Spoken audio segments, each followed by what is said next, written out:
మహాదానం.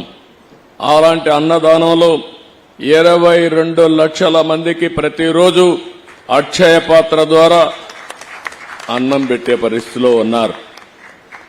వీరిని ఆ సేవలు చూసినప్పుడు చాలా ఆనందంగా కలుగుతుంది.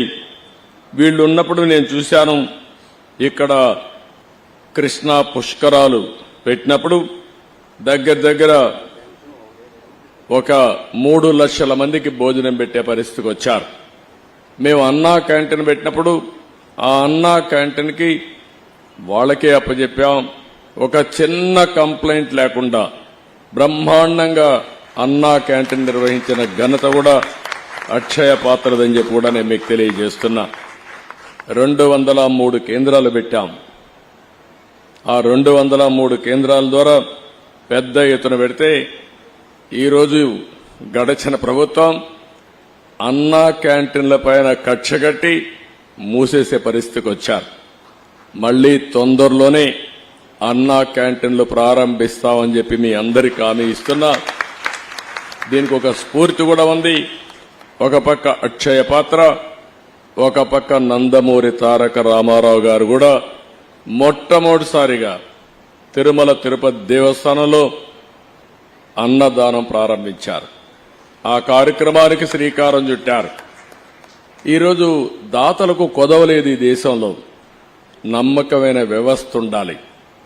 వెంకటేశ్వర స్వామి దేవాలయంలో అన్నదానాన్ని ప్రారంభిస్తే ఇప్పటికే 1000 కోట్లు 1200 కోట్ల రూపాయలు కార్పస్ ఫండ్ ఉంది.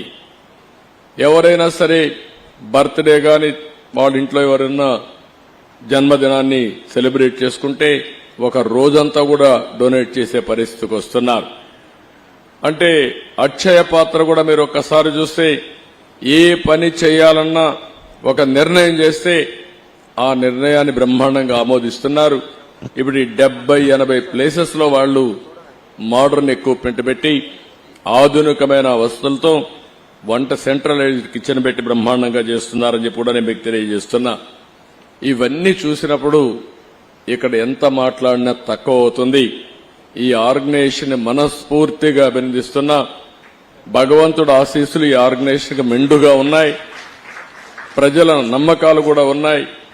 మీ నమ్మకాలు భగవంతుడు ఆశీస్సులతో ఇంకా ముందుకు పోవాలని నేను మనస్ఫూర్తిగా కోరుతున్నా.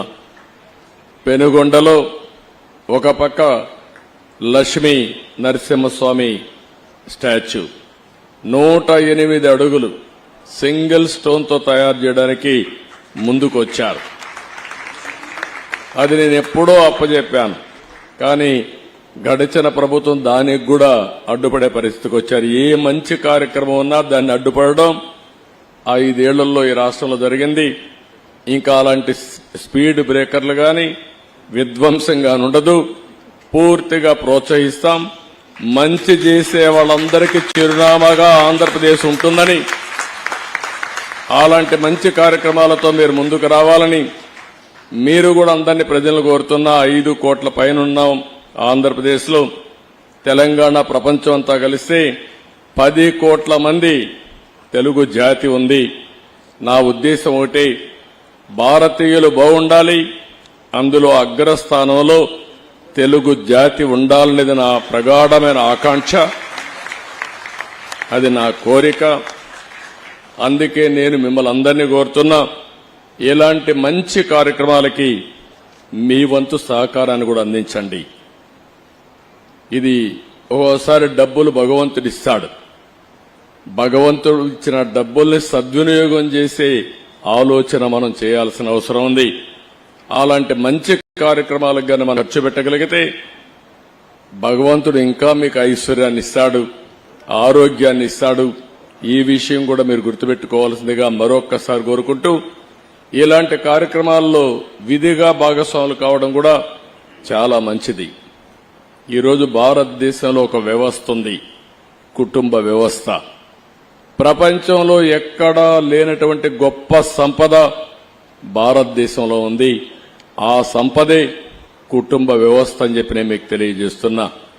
ఎప్పుడైనా సరే మీరు ఒకసారి చూడండి, మనం కష్టపడతాం, డబ్బులు సంపాదిస్తాం. డబ్బులు సంపాదించడానికి కష్టపడినప్పుడు అది మెటీరియలిస్టిక్ హ్యాపీనెస్ ఇస్తుంది తప్ప కుటుంబం స్ట్రెస్ ని